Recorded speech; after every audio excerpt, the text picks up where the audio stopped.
জানা গেল কোথায় পালিয়ে গেছেন সিরিয়ার ক্ষমতাচ্যুত প্রেসিডেন্ট বাশার আল আসাদ।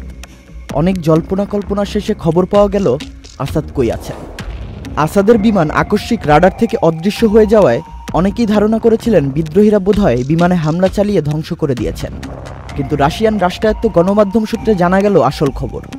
তারা জানায় আসাদ এখন মস্কোতে অবস্থান করছেন।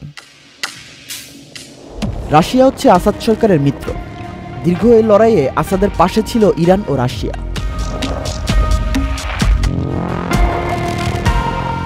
লেবাননের হিজবুল্লাহও আসাদের বেশ ঘনিষ্ঠ হওয়ায় পশ্চিমা দেশগুলো আসাদের বিপক্ষে ছিল। যুক্তরাষ্ট্রের পররাষ্ট্রমন্ত্রী অ্যান্টনি ব্লিংকেন বলেন, আসাদ সরকার নিজেই তাদের পতনের জন্য দায়ী। দেশে গ্রহণযোগ্য রাজনৈতিক প্রক্রিয়া না থাকা এবং রাশিয়া ও ইরান সমর্থনের উপর নির্ভর করাটাই তার পতনকে অবশ্যম্ভাবী করে তুলেছিল। ফরাসি প্রেসিডেন্ট ইমানুয়েল ম্যাক্রো বলেছেন, একটি বর্বর সরকারের পতন হয়েছে। জার্মান চ্যান্সেলর ওলাফ শোলজ বলেছেন, সিরিয়ার জনগণ মারাত্মক দুর্ভোগ সহ্য করেছে এবং আসাদ সরকারের অবসান একটি দারুণ খবর। তুরস্কে প্রায় ৩০ লাখ সিরিয়ান শরণার্থী অবস্থান করছে।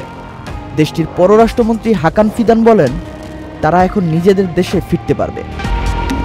মার্কিন প্রেসিডেন্ট জো বাইডেন বলেন, রাশিয়া, ইরান কিংবা হিজবুল্লাহ কেউ তার সরকারকে রক্ষা করতে পারেনি। লেবানন আর ইরানের মধ্যে স্থলপথে সংযোগস্থান ছিল সিরিয়া।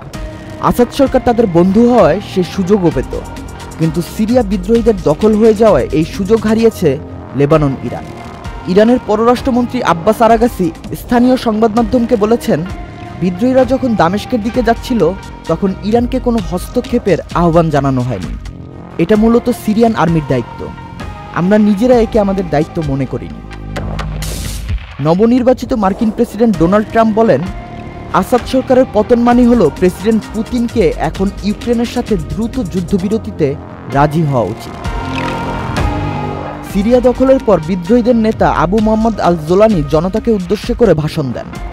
ভাষণে তিনি বলেন, এটা পুরো মুসলিম জাতির একটি জয় এবং এই অঞ্চলের জন্য একটি নতুন অধ্যায়। সিরিয়ার দীর্ঘ সংঘাতে যারা জীবন দিয়েছেন, জোলানি তাদের প্রতি ধন্যবাদ জানিয়েছেন। আসাদ সাম্প্রদায়িক সহিংসতা ও দুর্নীতিকে বিস্তৃত করেছিলেন। আসাদের অধীনে সিরিয়া ইরানের উচ্চাভিলাষ বাস্তবায়নের পরিত্যক্ত খেলার মাঠে পরিণত হয়েছিল, কিন্তু এখন সবাই মুক্তভাবে নিঃশ্বাস নিতে পারছে।